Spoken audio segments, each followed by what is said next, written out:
Hello सबाइके स्वागतम on physics की बात हुसैन के साथ। I am your host Rasel Hossain and today our discussion topic is Newton laws of motion. আমি আগেই বলেছিলাম যে আমি আজকে যখনই নেক্সট ভিডিও আসবে সেটা আসবে নিউটন লজ অফ মোশনের উপরে, এবং আমি ডাইনামিক্স আলোচনা করছি এবং ডাইনামিক্সের যে প্রাথমিক ধারণাগুলো দরকার আমি ওই ধারণাগুলোকে বিস্তারিতভাবে আমার পূর্ববর্তী ভিডিওতে আলোচনা করেছি। যদি তোমরা ওই ভিডিওটা না দেখে থাকো I suggest you to watch it, না হলে এটা বুঝতে একটু কষ্ট হবে। সো ওটা দেখে নাও, এবং এটাতে আমি একটা রিক্যাপ দিয়ে দিব যে আমরা কি আলোচনা করেছি, কেননা নিউটন লজ অফ মোশন পড়ার আগে ওই প্রাথমিক ধারণাগুলো থাকা খুবই প্রয়োজন। ঠিক আছে, সো মোশনকে ডিফাইন করা এবং ফোর্সকে ডিফাইন করা খুবই প্রয়োজন নিউটন লজ অফ মোশনকে বুঝতে হলে। ওকে, সো শুরু করা যাক উইদাউট ফার্দার অ্যাডো।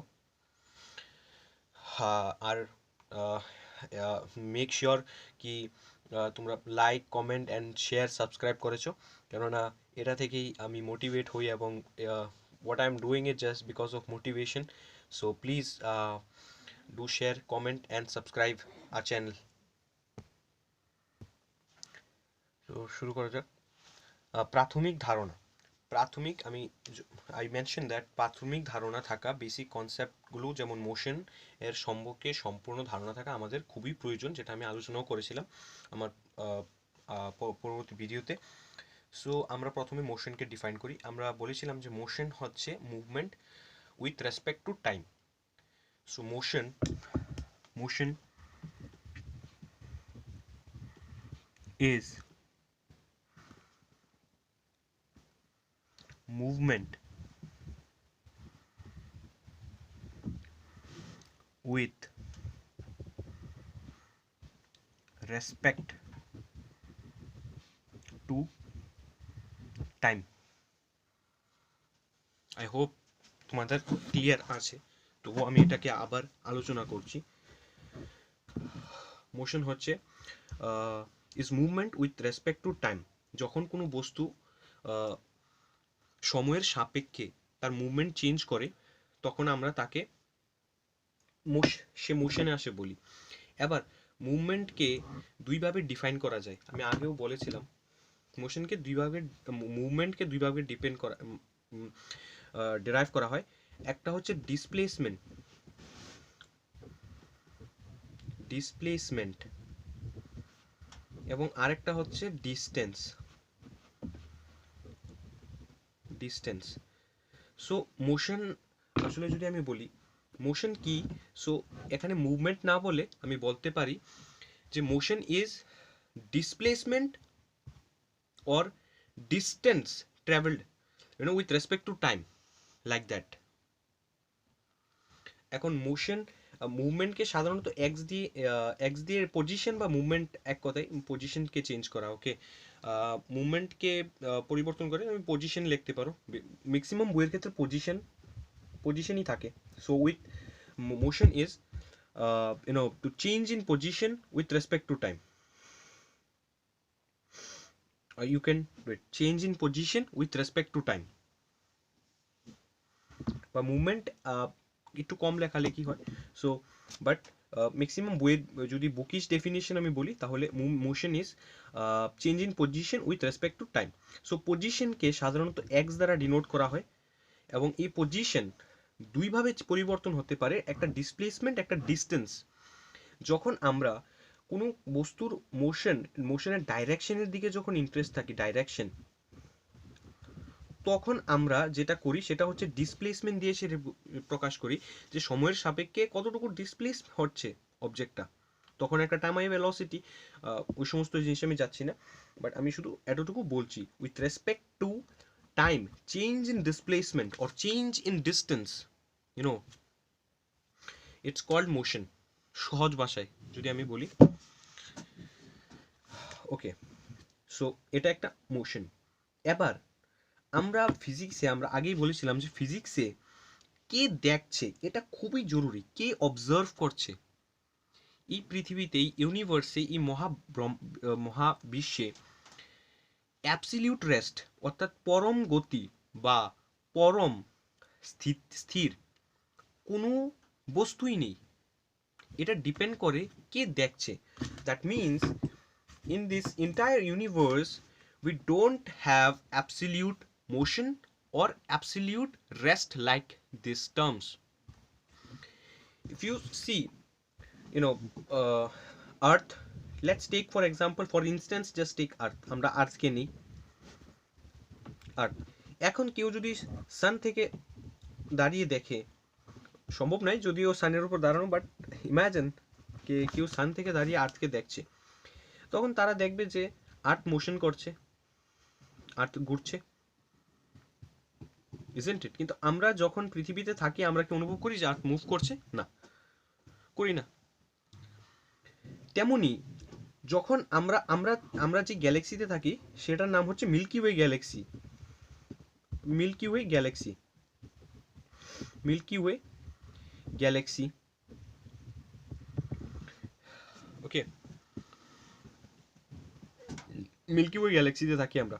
আমরা যখন আমাদের মানে নেইবার গ্যালাক্সি বা অ্যান্ড্রোমেডা গ্যালাক্সি, তোমরা জানো অ্যান্ড্রোমেডা গ্যালাক্সি থেকে যদি কেউ আমাদেরকে দেখে, যে এই আমাদের যে মিল্কি ওয়ে গ্যালাক্সিতে দেখে, তখন দেখবে পুরো মানে সম্পূর্ণ মানে মিল্কি ওয়ে গ্যালাক্সি মোশনে, অর্থাৎ সূর্য, পৃথিবী সব কিছু মোশনে আছে। সো ফিজিক্সে কে কে জিনিসটিকে অবজার্ভ করছে এটা খুবই প্রয়োজন, এবং কে অবজার্ভ করছে আমরা যদি প্রিসাইজলি ডিফাইন করি তাহলে ফ্রেম অফ রেফারেন্স। ফিজিক্সে frame of reference, frame of reference বা নির্দেশতন্ত্র,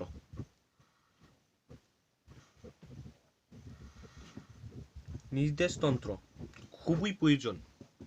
এবার নির্দেশতন্ত্র কি, এটাকে নিউটনের লজ বুঝতে হলে ভালো করে বুঝতে হবে। নির্দেশতন্ত্র কত প্রকার ও কি কি এগুলো আমাদেরকে জানতে হবে। সো যেটা আমি ফ্রেম অফ রেফারেন্স আমি আগের ভিডিওতে আলোচনা করিনি, এই জন্যই, কেননা আমি তোমাদেরকে জানিয়ে দিয়েছিলাম যে এখানে আমি ফ্রেম অফ রেফারেন্স আলোচনা করব, এবং ফ্রেম অফ রেফারেন্সটাকে নিউটনসের ল বোঝার জন্য খুবই প্রয়োজন। সো ফ্রেম অফ রেফারেন্স কি এবং কার কত প্রকার, কাকে বলে, এটা সম্পর্কে ধারণা থাকা খুবই প্রয়োজন। So let's get start. আমরা মোশনকে ডিফাইন করেছি, আমি রিক্যাপ করেছি একটা, এবং ফ্রেম অফ রেফারেন্স এবার কি আমি আগেই বলছি, এটা মাথায় রাখা খুবই প্রয়োজন যে অ্যাবসলিউট রেস্ট বা অর্থাৎ পরম গতি বা পরম স্থিতি কোনো অবজেক্টেরই হয় না। এটা ডিপেন্ড করে কে দেখতেছে, কে অবজারভার কে। I hope it's clear to you নাও।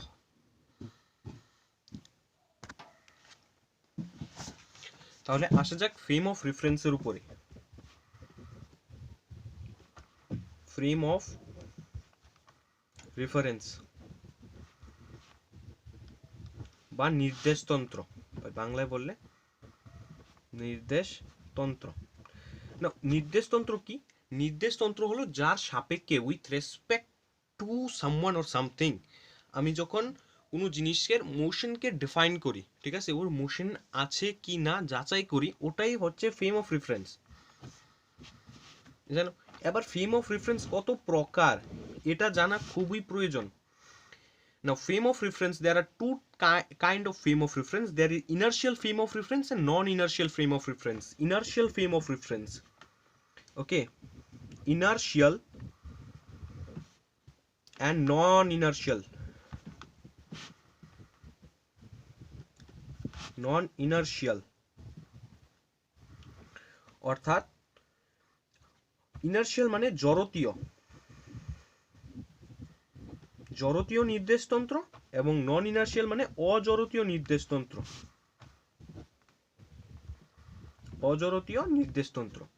এবার অজড়তীয় নির্দেশতন্ত্র কি, তখন আমি ডিফাইন করব যে জড়তীয় নির্দেশতন্ত্র কি।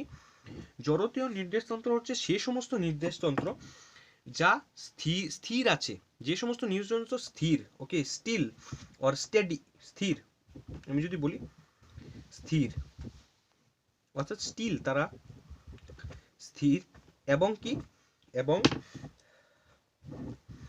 স্থির এবং হয়তোবা ইউনিফর্ম মোশনে আছে। ওকে, ইউনিফর্ম মোশনে আছে, হয় স্থির বা ইউনিফর্ম মোশনে আছে যে কোনো মানে ফ্রেম অফ রেফারেন্স, তাহলে আমরা তাকে বলবো ইনার্শিয়াল বা জড়তীয়। জড়তীয় বাংলা বা নামটা দিয়ে বোঝা যাচ্ছে জড়তীয়, মানে তাহলে জড় স্থির থাকতে হবে এবং ইউনিফর্ম মোশনে বা হয়তো বা ইউনিফর্ম মোশনে থাকবে।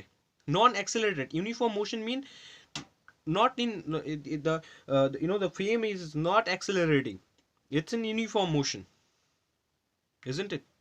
I hope it's clear to you now. For example, we take example, let's take our earth is constantly moving in a same speed, same velocity, whatever you take.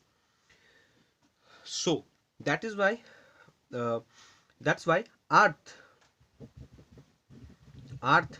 is an example,